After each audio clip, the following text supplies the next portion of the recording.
Hello and welcome back to another video on the channel. Welcome back to Mukba 11.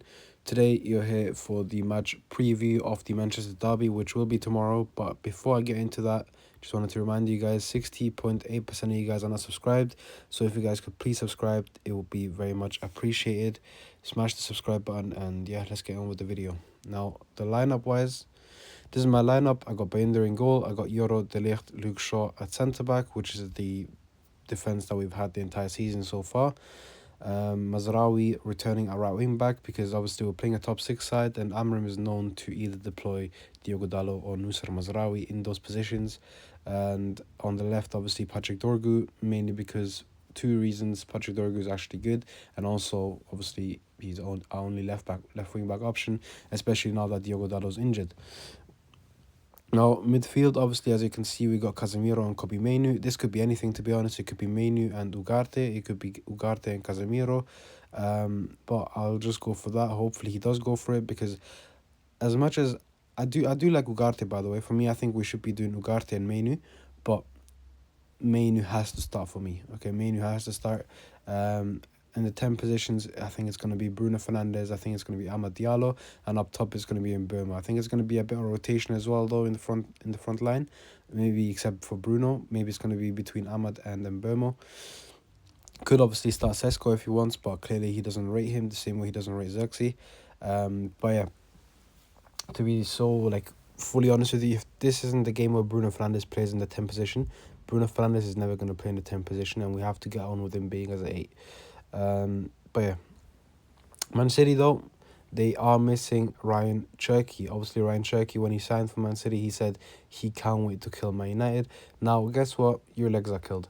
Or whatever part of your body's injured. I mean, don't talk if you can't. How to say this? Don't talk too soon. Yes, that was it. Don't talk too soon. But here's what it is. They're missing a crucial player. Obviously, Kevin De Bruyne has departed. This is going to be the first. This is going to be the first Manchester derby where it's going to be a guaranteed no Kevin De Bruyne, I think, in a very long time, unless he's missed a couple through injury in the recent times. In terms of threats from Man City, their defense is no threat. Like, the defense, I think we can get at it. I think regardless of what three we put out, they're going to be good enough to cause some trouble for that defense, especially considering the goalkeepers as well. Like, for me, I don't know what it is, right? But Edison, I never rated Edison. I never will rate Edison. James Trafford, I rate the current goalkeepers more, but I still don't rate them either. It's like what's their names again? James Trafford and Gianluigi Donnarumma. With Trafford, it's more in the sense of I haven't watched him, and then the first glimpses I've seen him was the first few games. I was making a few mistakes.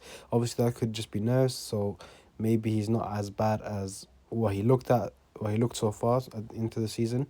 And most likely it's going to be Donnarumma starting though. And to be honest with you, Donnarumma, aside, I know he had an incredible Champions League run last season, but that's just the knockouts. And to be super honest with you, I think that guy is easy. Personally, didn't even think he was the best goalkeeper in Ligue 1 that season, even last season. He's very liable in terms of obviously on the ball, but if he's good at shot stopping, then his on the ball doesn't really matter that much. Obviously, David De Gea proved that in my opinion. But the thing is with Donnarumma, his shot stopping is very questionable as well, especially the low driven shots. So obviously, which is something Man United need to work on, because we see Liverpool, they managed to get so many of those goals in. Those are very dirty because goalkeepers, especially the taller they are, the more they're going to hate them usually, because obviously it's going to be a bit more difficult for them to get down. But also it could just hit someone's leg, it could deflect, whatever, you know what I mean? Like, for me, I think those low shots, they are maybe less aesthetic to people than, I don't know, a curler from outside the box going into the top right corner or something. But they're much more effective. And obviously we need efficiency. We don't need aesthetics. But yeah, in terms of how I think the game will go, to be honest, I think it's going to be a tight affair. And as I was mentioning, dangerous threats, I said obviously the defense. I'm not worried about their defense at all, whether it's the defenders, whether it's the goalkeeper. Rodri, obviously, he hasn't really picked up yet, so God knows what's going to happen there. Calvin Phillips, apparently he got into the squad for for the derby. I doubt he's gonna get any minutes unless he's been impressing in training that much. Obviously a big threat, Erling Haaland. How many goals did he score against Moldova again? Was it like 5 goals and 1 assist, something like that? Obviously it's just Moldova, but still you have to remember 5 goals in a professional match is crazy. He's done it 3 times now. I think he's done it in the Champions League. I'm pretty sure has he done it in the Premier League or the Bundesliga, something like that, or Salzburg maybe, and then obviously now for Norway against Moldova. Haaland's going to be the main threat. I think if we can get rid of Haaland, then I think we've pretty much gotten rid of Man City, because Kevin De Bruyne is not there to facilitate. Reinders, aside from the first game, hasn't really looked up to it. Turkey obviously is injured. Rodri hasn't really picked up yet from where he left off before his injury. Calvin Phillips, obviously, like, I mean, that guy's finished. Just let it go, Pep. Who have they got on the wings again? Oscar Bob is a very dangerous player. Savinho, he's quite on and off. Doku, I'm not worried about Doku as long as we got Mazraoui. I think in terms of like the gameplay, how it's going to turn out is Man City are going to, like, I think both teams are going to have their own spell of possession. Maybe Man City more than Man United, but I think Man United are going to be more direct. Man United are going to be more efficient with their possession. I think Man City, there's going to be a lot of side to side. Man United maybe going to play a bit deeper. Hence Mazraoui a right wing back instead of like a winger like Amad Diallo. And obviously the reason also being why Bruno Fernandes gets pushed up a little bit higher, to, you know, provide us with more defensive solidity. But yeah, I think Man City are more likely going to have the ball than Man United. But also, I think we're going to have our own spell of possession, and I think we're going to be more efficient with it. I think we're going to be able to break down that defense easily. And I say easily because obviously, like, any of their centre-backs, to be honest, do they really worry you? Any of their full-backs? Ait Nouri, I mean, he's very good going forward. However, defensively, he's someone you can get at. At right back, we'll see who it is. Is it Mateus Nunes? If that is him, then we can get at him. If it's Rico Lewis, we can get at him. If it's, I mean, Akanji went to Inter. Who else do they have? What doesn't matter, man. Like centre backs, John Stones, Ruben Diaz, Kuzanov, whoever it is, man. I think we can get at them. Like, I think the only reliable defender they have is Kuzanov. In terms of defensively, because obviously Guardiola, for some reason, Guardiola is actually very pro defensively. You know, the guy came in at Man City when he was as a centre back, and they made him a left back, and then somehow he was better going forward than he was defending. Doesn't make sense to me, but hey, it is what it is, man. I think we have to exploit it, and yeah, I mean, long shots against Donnarumma, which is low driven, and trust me, we're gonna get our goals.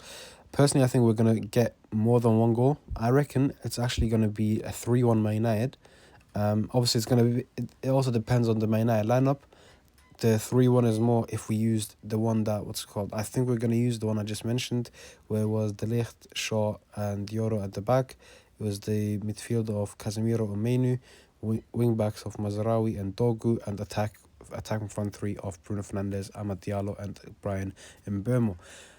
Even on the timeline on Twitter, I'm seeing Man City fans scared, which is something completely new because usually it's the other way around. And I see Man United fans confident, which is quite usual as well, because for some reason, I don't know what it is, right, but we're always just, I don't know, we always think, okay, yeah, we're gonna win, even when we're being poor.